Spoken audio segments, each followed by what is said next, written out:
স্বাগতম জনাইছো আৰু এই মুহূৰ্তত ৰাজ্যবাসীৰ বাবে ডাঙৰ খবৰ লৈ অহাৰ চেষ্টা কৰিছো। মুখ্যমন্ত্ৰী ডক্টৰ হিমন্ত বিশ্ব শৰ্মাৰ তৰফৰ পৰা আধাৰক লৈ কেইবাটাও ডাঙৰ ঘোষণা কৰা হৈছে। আধাৰ কাৰ্ডক লৈ অসমত নতুন এছঅপি ৰাজ্য চৰকাৰৰ কেবিনেটত ঘোষণা কৰা হৈছে। আপুনি বা আপোনাৰ পৰিয়ালে যদি এনআৰচিত আবেদন কৰা নাছিল তেতিয়াহলে এতিয়াৰ পৰা আধাৰ কাৰ্ড নাপাব আৰু ৰাজ্য চৰকাৰে আধাৰ কাৰ্ডৰ ভেৰিফিকেশ্যন কৰিব। এতিয়াৰ পৰা ৰাজ্যত আধাৰ কাৰ্ড লাভ কৰাটো যথেষ্ট কঠোৰ হৈ পৰিব। অবৈধ নাগৰিকৰ পৰা ৰক্ষা কৰাৰ বাবে সিদ্ধান্ত লোৱা হৈছে। টাইম এট বিগ ব্ৰেকিং আধাৰ কাৰ্ডক লৈ কেইবাটাও নতুন খবৰ। ৰাজ্যত আধাৰ কাৰ্ডক লৈ নতুন এছঅপি প্ৰকাশ কৰিলে ৰাজ্যৰ কেবিনেটে। মুখ্যমন্ত্ৰী ডক্টৰ হিমন্ত বিশ্ব শৰ্মাৰ নেতৃত্বত যি কেবিনেট বৈঠক অনুষ্ঠিত হৈছিল তাত এই কথা ঘোষণা কৰা হৈছে। আধাৰ কাৰ্ড লাভ কৰাৰ বাবে এতিয়াৰ পৰা নতুন নিয়ম আহি গ'ল। ৰাজ্য চৰকাৰে কৰা ভেৰিফিকেশ্যনৰ পিছতহে আধাৰ কাৰ্ড এতিয়াৰ পৰা লাভ কৰিব। অৰ্থাৎ মাত্ৰ এপ্লাই কৰি দিলে আধাৰ কাৰ্ড নাপায়, ৰাজ্য চৰকাৰে ভেৰিফিকেশ্যন কৰিব। ৰাজ্যৰ সাধাৰণ প্ৰশাসনিক বিভাগে এই ভেৰিফিকেশ্যনৰ কাম সম্পন্ন কৰিব পাৰিব।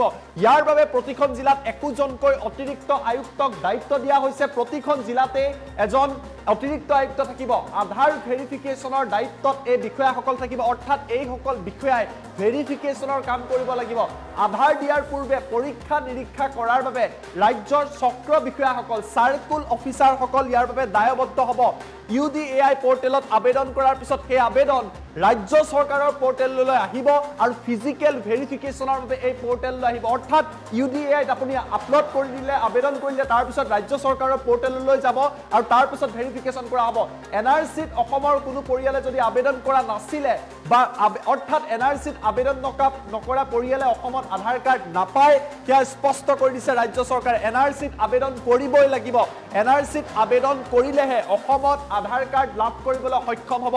অৱশ্যে ভাৰত চৰকাৰৰ বা চেন্ট্ৰেল গভৰ্ণমেণ্টৰ যিসকল কৰ্মচাৰী যিসকল অসমত কৰ্মৰত তেওঁলোকৰ বাবে এই নিয়ম প্ৰযোজ্য নহয়, কিন্তু তেওঁলোকক বাদ দি সকলোৰে বাবে কঠোৰ নিয়ম। সন্দেহযুক্ত নাগৰিক যা বিদেশীৰ নাম যাতে নোসোমায় তাৰ বাবে আজি কেবিনেটত আধাৰ কাৰ্ডক লৈ বৃহৎ সিদ্ধান্ত লোৱা হৈছে। কেবিনেট বৈঠকৰ অন্তত মুখ্যমন্ত্ৰী ডক্টৰ হিমন্ত বিশ্ব শৰ্মাই ঘোষণা কৰা হৈছে কেইবাটাও নতুন নিয়ম। অন স্ক্ৰীন এই নিয়মকেইটা মই লৈ অহাৰ বাবে আপোনালোকক চেষ্টা কৰিছোঁ। আধাৰ কাৰ্ডক লৈ কেইবাটাও নতুন নিয়ম আহি পৰিছে। নতুন নিয়ম হৈছে, এই নতুন নিয়ম অতিকৈ কঠোৰ। অৰ্থাৎ এতিয়াৰ পৰা একমাত্ৰ আবেদন কৰি দিলে আধাৰ কাৰ্ড নাপায়। ৰাজ্য চৰকাৰে আধাৰ কাৰ্ডৰ ভেৰিফিকেশ্যন কৰিব। অৰ্থাৎ আধাৰ কাৰ্ডৰ ভেৰিফিকেশ্যন কৰাটো সুনিশ্চিত কৰি দিছে। ৰাজ্যৰ সাধাৰণ যি প্ৰশাসন বিভাগ আছে তেওঁলোকে আধাৰ কাৰ্ডৰ ভেৰিফিকেশ্যন কৰিব পাৰিব। তেওঁলোকক ইয়াৰ দায়িত্ব দিয়া হৈছে। ইয়াৰ বাবে প্ৰতিখন জিলাত একোজনকৈ অতিৰিক্ত আয়ুক্ত থাকিব যিসকলে ভেৰিফিকেশ্যনৰ প্ৰচেছ কৰিব। এইসকল বিষয়াৰ দায়িত্ব হ'ব, চক্ৰ বিষয়াসকলৰ দায়িত্ব হ'ব যে আধাৰ কাৰ্ডৰ আবেদনৰ ভেৰিফিকেশ্যন কৰা। আধাৰ দিয়াৰ পূৰ্বে পৰীক্ষা নিৰীক্ষাৰ বাবে দায়বদ্ধ হ'ব চাৰ্কেল অফিচাৰসকল।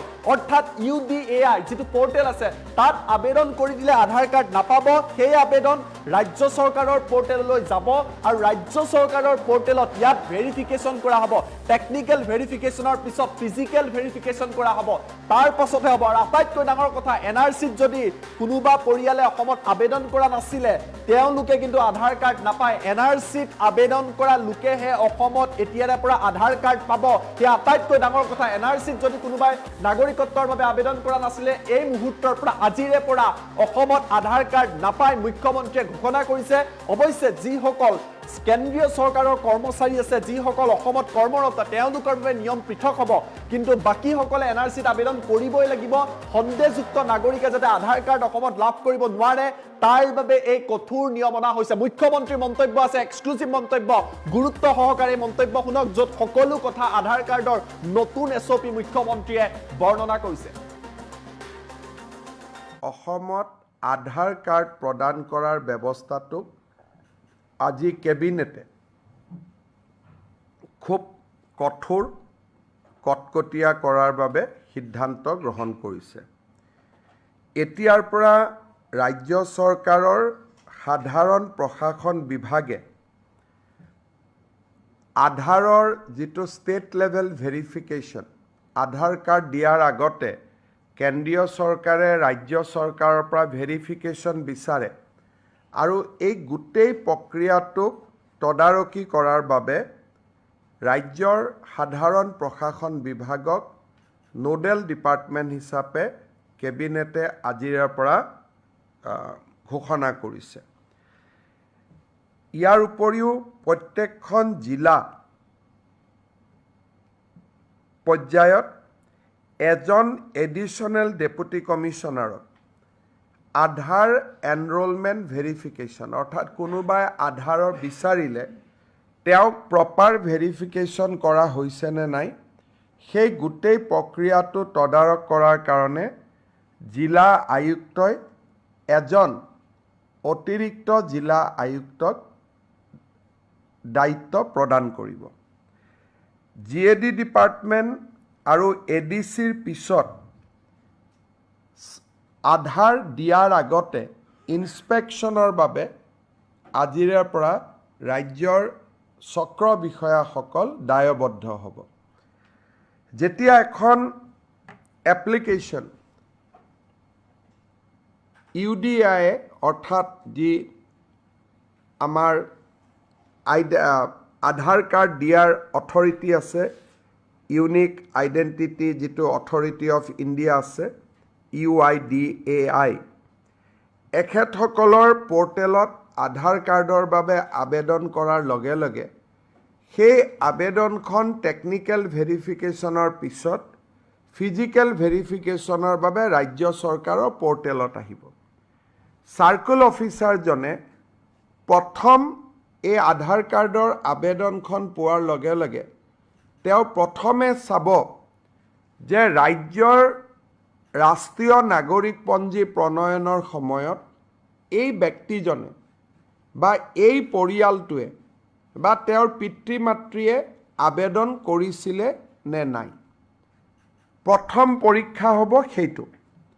যদি দেখা যায় যে তেওঁ আবেদন কৰাই নাছিলে তেতিয়াহ'লে তেওঁৰ আধাৰ কাৰ্ডখন ৰাজ্য চৰকাৰে প্ৰত্যাখ্যান কৰি কেন্দ্ৰীয় চৰকাৰলৈকে প্ৰতিবেদন দিব। আৰু যদি প্ৰমাণিত হয় যে নহয় তেখেতে NRCত নিজকে ভাৰতীয় নাগৰিক বুলি আবেদন কৰিছিলে তেতিয়া আমি নেক্সট ষ্টেজলৈকে যাম আৰু যিটো ফিল্ড ইনস্পেকশ্যনৰ ওপৰত উচ্চতম ন্যায়ালয়ৰ যি নিৰ্দেশ আছে সেই অনুসৰি তেওঁলোকক ফিল্ড ভেৰিফিকেশ্যন কৰি ভাৰতীয় নাগৰিক এখেত হয় এই ধৰণে সম্পূৰ্ণ প্ৰত্যায়িত হোৱাৰ পিছতহে তেখেতক আধাৰ কাৰ্ড দিয়া যাব।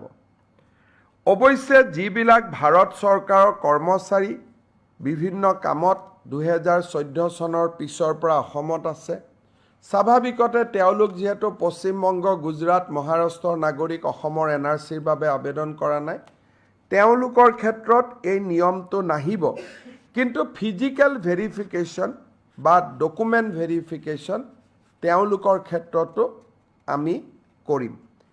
ইয়াৰ ফলত ৰাজ্যত আধাৰ কাৰ্ডৰ প্ৰদানৰ ব্যৱস্থাটো আমি অলপ টনকিয়াল কৰিব পাৰিম আৰু কোনো ধৰণৰ সন্দেহযুক্ত নাগৰিকে যাতে আধাৰ কাৰ্ড ল'ব নোৱাৰে তাৰ অন্তত আমি কিছু প্ৰতিবন্ধকতা সৃষ্টি কৰিব পাৰিম।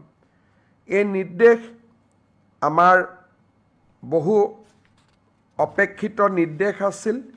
চাৰ্কুল অফিচাৰসকলে নাজানিছিল যে কেনেকৈ আমি কাক আধাৰ দিব লাগে, কাক দিব নালাগে।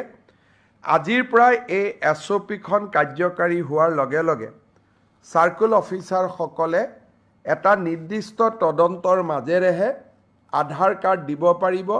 এইটো এতিয়াৰ পৰা আৰু স্বয়ংক্ৰিয় ব্যৱস্থা হৈ নাথাকিব যেন আধাৰ আবেদন কৰিলেই আধাৰ পাম তেনেকুৱা ব্যৱস্থা হৈ নাথাকিব।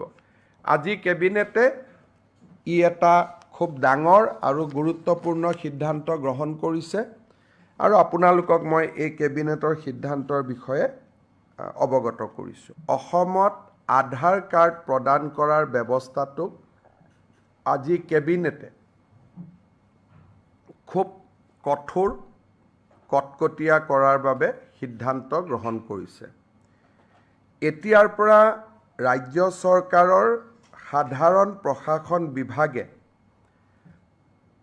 আধাৰৰ যিটো ষ্টেট লেভেল ভেৰিফিকেশ্যন, আধাৰ কাৰ্ড দিয়াৰ আগতে কেন্দ্ৰীয় চৰকাৰে ৰাজ্য চৰকাৰৰ পৰা ভেৰিফিকেশ্যন বিচাৰে।